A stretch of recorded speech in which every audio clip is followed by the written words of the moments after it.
Nagkahiusa ang City Government of Butuan ug upat ka academic institutions aron paghimo og development plans alang sa 101 ka relocation o subdivision sites sa syudad.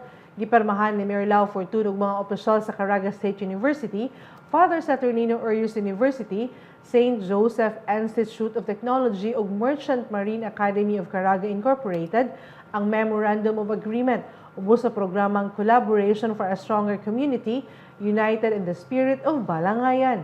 Gipahigayon ang signing ceremony sa CSU Auditorium, diin gipresenta sa City Housing and Homesite Development Department ang kasamtangang kahimtang sa mga relocation o subdivision sites nga paggahimuon og development plans. Ang upat ka institusyon napili tungod sa ilang kahibalo sa architecture ug engineering. Uban sila mga estudyante ug expert, motabang sila sa pagdisenyo ug pagplano sa mga komunidad aron mas maayo ang infrastructure, facilities ug ang kalidad sa pagpuyo sa mga residente. Sa 101 ka relocation o subdivision sites sa Butuan, 82 ang occupied ug 19 ang wala pa mapuy. Sa mga okupadong lugar, 77 ang nagkinahanglan og development planning aron matubag ang mga panginahanglanon sa komunidad. Ang mga bakanteng sites paggahimuan usab og plano isip pagpangandam sa umaabot nga housing ug relocation projects. Sumala ni Mayor Lau Fortun, ang tumong sa syudad di lamang ang paghatag og lote ug puy-anan, kundi ang pagtukod og maayong komunidad alang sa mga residente.